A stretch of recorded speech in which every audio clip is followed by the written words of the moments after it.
Apa kabar semua anak-anak?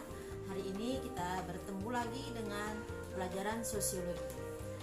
Kali ini Ibu akan menjelaskan tentang globalisasi dan perubahan komunitas lokal bagian kelima. Nah, apa isi bagian kelima itu? Bagian kelima berisi tentang dampak globalisasi terhadap perubahan sosial di tingkat lokal atau komunitas. Mari kita bahas sama-sama. Yang pertama adalah urbanisasi. Nah, kita tahu bahwa globalisasi itu akan banyak berdampak. Antara lain adalah terhadap urbanisasi. Apa itu urbanisasi? Perpindahan penduduk dari desa ke kota. Nah, atau juga dari pekerjaan pertanian beralih ke pekerjaan industri. Lalu apa kaitannya urbanisasi ini dengan globalisasi? Ini sengaja Ibu hijaukan.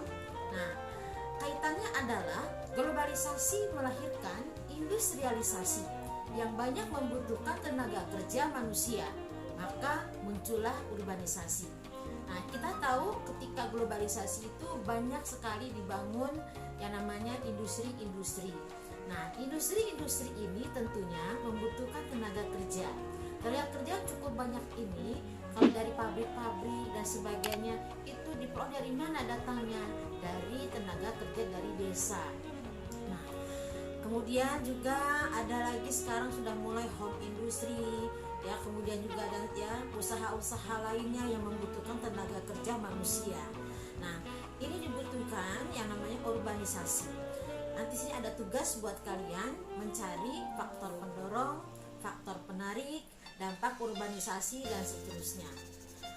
Kemudian yang kedua adalah kesenjangan sosial ekonomi. Lihat gambar yang sudah Ibu berikan ini. Di samping gedung bertingkat ini ada perumahan kumuh. Nah, kalau kita lihat terjadi kesenjangan sosial ya antara yang satu dengan yang lainnya. Lalu apa itu kesenjangan sosial ekonomi? Dapat diartikan sebagai tingkat pertumbuhan sosial ekonomi yang tidak sama yang terjadi pada masyarakat yang melaksanakan pembangunan. Kaitannya dengan globalisasi adalah semakin besar perbedaan untuk mendapatkan kesempatan mendorong tingkat kesenjangan sosial ekonomi ini semakin tinggi. Kalau kita lihat sekarang, orang yang memiliki modal yang kuat dan pengetahuan yang cukup, dia tentu akan dapat meningkatkan kesejahteraannya dibandingkan dengan orang yang memiliki ya atau kurang memiliki modal yang cukup, bahkan pengetahuan atau pendidikan dan keterampilan yang kurang. Jadi istilahnya begini, yang kaya bisa semakin kaya, yang miskin bisa semakin miskin. Nah, kalau kita lihat seperti ini, maka akan terjadi kesenjangan sosial ekonomi satu dengan yang lainnya.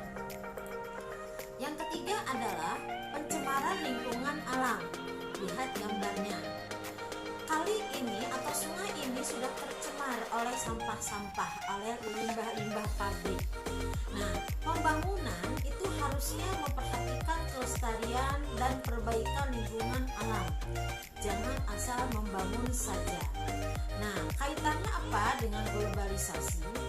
Dengan kecanggihan teknologi, era globalisasi, manusia cenderung ingin menguasai alam, mengeksplorasi bahkan mengeksploitasi alam tanpa menyadari dampak pencemaran lingkungan yang besar. Misalnya, ya, pembalakan, penebangan hutan secara liar. Kemudian pembuangan sampah, limbah pabrik ke sungai-sungai bahkan laut. Hal ini tentunya akan menimbulkan pencemaran lingkungan alam. Membangun boleh, tetapi lingkungan alam harus tetap dijaga. Selanjutnya adalah kriminalitas. Salah satu dampak pembangunan adalah meningkatnya kriminalitas atau tindakan kejahatan, baik secara kualitas maupun secara kuantitas. Apa maksudnya kualitas dan kuantitas? Kalau secara kualitas, dahulu orang yang berbuat kriminalitas atau kejahatan itu hanya yang sederhana, tidak membutuhkan teknologi. Misalnya, ya, copet, ya, maling sendal, ya kan tanpa ada teknologi Jadi sekarang secara kualitas itu sudah menggunakan pengetahuan dan teknologi. Nah, misalnya apa? Pembobolan ATM itu kalau bukan orang pintar tidak bisa kalau dia bukan pakai keterampilan. Pembobolan bank, korupsi. Nah, itu termasuk secara kualitas itu sudah semakin meningkat. Nah, secara kuantitas juga demikian. Sekarang sudah semakin banyak tentang kriminalitas ini. Nah, kaitannya apa dengan globalisasi? Globalisasi memicu tindakan kejahatan yang tinggi. Nah, juga kejahatan lintas wilayah. Apa maksudnya lintas wilayah? Seperti jaringan internet. Nah, ini orang sudah mulai nih ya menjadi hacker. Nah, itu juga termasuk ya dari globalisasi.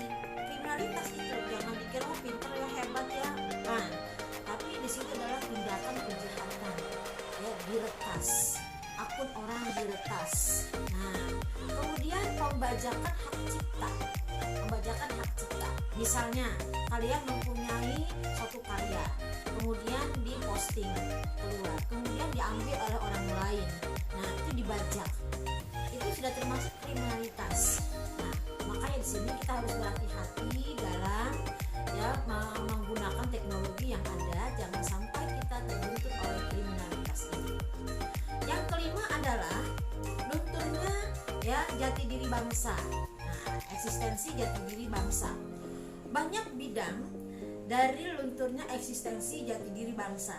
Ini nanti akan menjadi tugas kalian ya di LKS untuk dijelaskan satu persatu. Yang pertama bidang teknologi, kedua bidang pendidikan, tiga bidang ideologi, empat bidang lingkungan dan kesehatan, lima bidang ekonomi, kemudian bidang budaya. Nah, sekarang kalau kita lihat ya bidang budaya seperti halnya orang sekarang kita sudah mulai remaja sudah mulai gandrung dengan yang namanya K-pop. Nah, ini ada Super Junior di Suji. Nah, ini termasuk luntur nih eksistensi jati diri bangsa. Kemana ya jati diri bangsa kita kalau budaya kita ini terus tergeser oleh budaya-budaya dari luar. Oke ya. Nah, jadi lebih baik kita akan sini mengeksplor, menggali budaya kita sendiri daripada kita mengeksplor atau mencari dari budaya yang dari luar. Oke.